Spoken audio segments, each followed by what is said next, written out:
नमस्ते दोस्तों। एक समय में भगवान श्री कृष्ण मथुरा के महल में बड़े दुखी बैठे थे। उनकी आंखों में आंसू आ रहे थे। तभी वहाँ उद्धव जी आए और उनके गिरते हुए आंसू को अपनी हथेली में लेकर कहा कि हे भगवान, आप ये क्या कर रहे हो? अगर आपकी आंखों का आंसू अगर धरातल पर गिर गया तो समस्त धरातल पर प्रलय हो जाएगी और सब कुछ जलमग्न हो जाएगा। तो भगवान श्री कृष्ण ने कहा कि उद्धव भैया, मैं ब्रज की याद को नहीं भुला सकता। तब उद्धव जी ने कहा कि भगवान, आपकी अगर ये हालत है तो आपके भक्तों और साधारण मनुष्यों का क्या होगा? इसीलिए मैं केवल ज्ञान और निराकार भगवान को ही मानता हूँ, न साकार और न इन मोह बंधित बंधनों को। ऐसा सुनकर भगवान श्री कृष्ण ने उद्धव जी के मन में अहंकार देख लिया। इसलिए उन्होंने उनके अहंकार का मर्दन करने की सोची। तब उन्होंने कहा कि आप उन भोली भाली ग्वालिनों को भी इसका ज्ञान दीजिए। तब उद्धव जी को एक पत्र लिख कर दिया और रवाना कर दिया गोकुल की तरफ। वहाँ जाते हुए उद्धव जी को रास्ते में कुछ लड़के मिले जो केवल रो कर यही कह रहे थे कि कृष्ण कब हमारे साथ खेलने आएंगे। ये देखकर उद्धव जी फिर थोड़ा आगे चले गए। वहाँ देखा कि गोपियाँ सब उनके रथ के आसपास आ गई और गोपियों ने पूछा, क्या कृष्ण ने हमारे लिए पत्र लिखा है? तब उद्धव जी ने कहा हाँ। तब गोपियों ने वो पत्र छीन लिया और उसके टुकड़े कर दिए और प्रत्येक एक एक टुकड़े को चूमने लगी।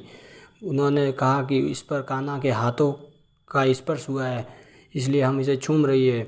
तब उन्हें मूर्ख समझकर उद्धव जी ने उन्हें डांटा और कहा कि तुम निराकार की भक्ति में जाओ, वहाँ सभी सुख ही सुख हैं। उद्धव जी ने कहा कि तुम्हें ये विरह वेदना वियोग वगैरह सहना नहीं पड़ेगा। तब गोपियों ने बड़ा अच्छा उदाहरण दिया, क्या हम निराकार को छू सकते हैं? क्या हम उसके साथ खेल सकते हैं? क्या वो हमारा माखन खाने आएगा?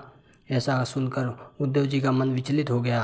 फिर उन्होंने कहा कि तुम उस पर ब्रह्म परमात्मा की भक्ति करो जिससे तुम्हें मोक्ष मिलेगा। तो गोपियों ने बड़ा अच्छा उदाहरण दिया कि हमें मोक्ष चाहिए ही नहीं। फिर वो उन्हें राधा जी के पास लेके गई। जो राधा जी अकेली यमुना किनारे बैठी थी, जिन्हें कुछ भान नहीं था। फिर उन्होंने कहा कि कृष्ण का पत्र आया है। तो वो अपनी चेतना में वापस आई। फिर एक गोपी ने कहा कि कृष्ण ने ये लिख कर भेजा है कि उसे भूल जाए और हम निराकार की पूजा करें। तब राधा जी ने कहा कि हमने कब निराकार भगवान को पूजने को कहा है और हमने कब मोक्ष मांगा है?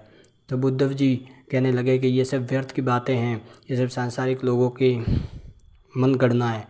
तब राधा जी ने बड़ा अच्छा उदाहरण दिया कि जैसा भी हो, प्रेम सबसे ऊपर है और पीड़ा में ही आनंद है।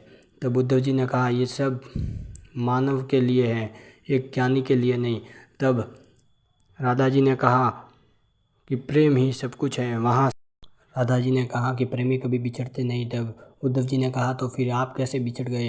तब राधा जी ने कहा कि आपने प्रेम की नज़र से देखा ही नहीं। फिर उद्धव जी ने थोड़ा ध्यान लगाया और देखा कि राधा कृष्ण कभी अलग है ही नहीं। वो उधर ब्रिज में ही उन्हें दिखे, क्योंकि धरती और दुनिया की नज़रों में तो वो अलग ही है, मगर राधा कृष्ण कभी अलग नहीं है और वो ब्रज में ही हमेशा रहते हैं। और वहाँ उद्धव का निराकार भक्ति का घमंड भी टूट गया और वो खुद साकार भगत बन गए।